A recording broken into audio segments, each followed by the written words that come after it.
Market কি নতুন high বানানোর জন্য রেডি? মার্কেট কি কন্টিনিউয়াসলি উপরের দিকে যাবে এবারে? আমরা এখন কিনবো নাকি ওয়েট করবো আরেকটু? এমন অনেক প্রশ্ন আমাদের মনের মধ্যে চলছে। আজকের ভিডিওতে আমরা এই সব প্রশ্নের উত্তর খোঁজার চেষ্টা করব। আমরা যদি নিফটিকে দেখি, নিফটি পরপর ৩ দিন গ্রিনে ক্লোজিং দিয়েছে। এমনটা অনেক দিন পর আমরা দেখতে পাচ্ছি। এবারে আমরা যদি নিফটিকে দেখি, নিফটি এখন একটা সাপোর্ট জোনে রয়েছে। সেই সাপোর্ট জোনে সাপোর্ট নিয়ে নিফটি উপরের দিকে যাওয়া স্টার্ট করেছে। এটা একটা সাপোর্ট জোন। এখানে সাপোর্ট নিয়েছিল, এইসব জায়গায় সাপোর্ট নিয়েছিল। নিফটি সেম জায়গায় এসে সাপোর্ট নিয়ে এবারে উপরের দিকে যাওয়া স্টার্ট করছে। এবারে আমরা যদি দেখি নিফটির ক্ষেত্রে এখানে কিছু রেজিস্ট্যান্স রয়েছে। আমরা যদি এখানে একটা ট্রেন লাইন ড্র করি, এই জায়গায় দেখতে পাবো এটা একটা ট্রেন লাইন তৈরি করেছে। এখানে রেজিস্ট্যান্স নিয়েছে, এখানে রেজিস্ট্যান্স, এখানে রেজিস্ট্যান্স। তো পসিবিলিটি কি দাঁড়ায় যে মার্কেট যখন আবার এই জায়গায় আসবে, এই লেভেলটায় আসবে, এখানে মার্কেট আবার রেজিস্ট্যান্স নেবে। যদি নিফটি এই রেজিস্ট্যান্স এরিয়াটাকে ব্রেক করে একটা স্ট্রং গ্রিন ক্যান্ডেল বানায়, তারপরে আমরা এক্সপেক্ট করতে পারি যে এখান থেকে একটা নতুন আপসাইডে মুভমেন্ট স্টার্ট হতে পারে। আর যদি নিফটি সরাসরি এরকম গ্রিন ক্যান্ডেল বানাতে বানাতে, মানে সবগুলো গ্রিন ক্যান্ডেল বানাতে বানাতে যদি এই লাইনটাকে ব্রেক করে, তাহলে পসিবিলিটি দাঁড়াবে যে এখানে রেস্ট নিতে পারে বা আবার নিচের দিকে চলে আসতে পারে। মানে সরাসরি গেলে হবে না। এখানে যদি নিফটি এইভাবে যায় যে কয়েকটা গ্রিন ক্যান্ডেল বানালো, তারপরে একটু পুল ব্যাক নিল, নিচের দিকে এলো রেড ক্যান্ডেল বানিয়ে, তারপরে আবার উপরের দিকে গেল, আবার পুল ব্যাক নিল, এবং তারপরে যদি ব্রেক করে এবং একটা স্ট্রং গ্রিন ক্যান্ডেল দিয়ে ব্রেক দিয়ে দেয় এই রেজিস্ট্যান্স লাইনটাকে, তখন হাই পসিবিলিটি থাকবে এখান থেকে এবারে আপসাইডে মুভমেন্ট হবে। এবার আপসাইডে এরকম স্ট্রেট যাবে না, আবার এরকম পুল ব্যাক নিতে নিতে যাবে, এরকম পুল ব্যাক নিতে নিতে যাবে। এটা হচ্ছে পসিবিলিটি।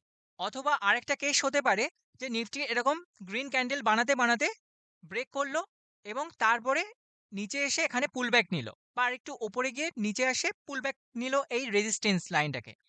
তারপরে এখান থেকে নতুন চাল স্টার্ট করলো আবার পুল ব্যাক নিতে নিতে। তাহলে তখন হাই পসিবিলিটি থাকবে যে আবার একটা নতুন হাই বানাতে পারে। সেন্সেক্সের ক্ষেত্রেও নিফটির মতোই আমরা দেখতে পাবো। এইটা একটা সাপোর্ট জোন ছিল, এটা একটা সাপোর্ট জোন, এই জায়গাটা এটা একটা ভালো সাপোর্ট জোন। তো সেই সাপোর্ট জোনের কাছে, সাপোর্ট জোনকে না টাচ করেই নিফটিকে ফলো করে ওপরের দিকে যাওয়া স্টার্ট করেছে সেন্সেক্স। এবং এখানে আমরা রেজিস্ট্যান্স দেখতে পাচ্ছি। এই জায়গায় যদি আমরা ট্রেন্ড লাইন ড্র করি, এখানে একটা রেজিস্ট্যান্স আমরা দেখতে পাচ্ছি। তো নিফটির মতোই এটাও বিহেভিয়ার দেখাবে। নিফটি যা করবে এও সেম ফলো করবে। এবারে আমরা যদি তারপরে ব্যাংক নিফটিকে দেখি, ব্যাংক নিফটি অলরেডি একটা সাপোর্টের কাছে অনেকদিনই ঘোরাফেরা করছে। এই জায়গায় সাপোর্ট নিয়েছে মার্কেট, এই জায়গায় সাপোর্ট নিয়েছে, এখানে সাপোর্ট নিয়েছেন। ব্যাংক নিফটিও সেম জায়গায় সাপোর্ট নিচ্ছে এখন। তো এই সাপোর্ট জোনকে ব্যাংক নিফটি যদি রেসপেক্ট করে এটাকে না ব্রেক করে, তাহলে পসিবিলিটি দাঁড়াবে এবারে আপসাইডের মুভমেন্ট হতে পারে। এটা একটা ভালো সাপোর্ট জোন, এই জায়গায় সাপোর্ট, এখানে সাপোর্ট, এটা একটা ভালো সাপোর্ট জোন রয়েছে এখানটা। এবারে আমরা যদি ব্যাংক নিফটির ক্ষেত্রে রেজিস্ট্যান্স দেখি, ওপরে কোথায় রেজিস্ট্যান্স আমরা দেখতে পাচ্ছি, ফার্স্ট একটা রেজিস্ট্যান্স এই জায়গায় দেখতে পাচ্ছি, এটা একটা ট্রেন্ড লাইন। এবং তারপরে আমরা এই জায়গায় আরেকটা ট্রেন্ড লাইন দেখতে পাচ্ছি। এই জায়গায় মার্কেট রেজিস্ট্যান্স নিতে পারে যখন এই জায়গায় আসবে। ব্যাংক নিফটির ক্ষেত্রে এই যে রেজিস্ট্যান্সটা রয়েছে, এই রেজিস্ট্যান্সটাকে ব্রেক করে যদি ব্যাংক নিফটি একটা স্ট্রং গ্রিন ক্যান্ডেল এখানে দেখায়, এখানে একটা স্ট্রং গ্রিন ক্যান্ডেল দেখাতে হবে, তাহলে হাই পসিবিলিটি থাকবে যে এখান থেকে নতুন একটা আপসাইড মুভমেন্ট হবে।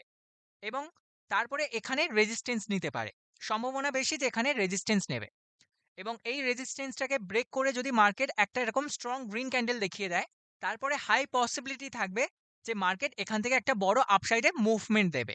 এবারে আমাদের যে নেক্সট কোয়েশ্চেন ছিল যে আমরা এখন কি শেয়ার কিনবো নাকি আরেকটু ওয়েট করব, তার উত্তর দেখি। এর জন্য একটা সিম্পল উত্তর। আপনার কাছে যদি কোনো প্রপার স্ট্র্যাটেজি থাকে শেয়ার কেনার এবং শেয়ার বিক্রি করার, আর আপনার স্ট্র্যাটেজি যদি সিগন্যাল দেয়, ইন্ডিকেশন দেয় যে এখন বাই করার সময়, তাহলে ওই স্ট্র্যাটেজিকে ফলো করে বাই করতে পারেন। আর যদি আপনার স্ট্র্যাটেজি সিগন্যাল দেয় যে এখন সেল করার সময়, প্রফিট বুক করার সময়, তাহলে প্রফিট বুক করে নিন। প্রপার স্ট্র্যাটেজিকে ফলো করে মার্কেটে কাজ করুন, তাহলেই আমরা লং রানে মার্কেটে টিকে থাকতে পারবো। আশা করি আজকের এই ভিডিওটি থেকে আপনি নতুন কিছু শিখতে পেরেছেন, জানতে পেরেছেন। আপনার যদি কোনো প্রশ্ন থাকে বা আগামী দিনে কোন টপিকের ওপর আপনি ভিডিও দেখতে চান, তা আমাদের অবশ্যই কমেন্টে জানাবেন।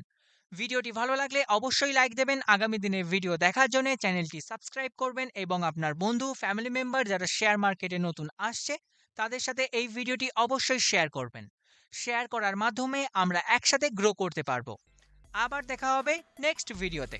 ধন্যবাদ।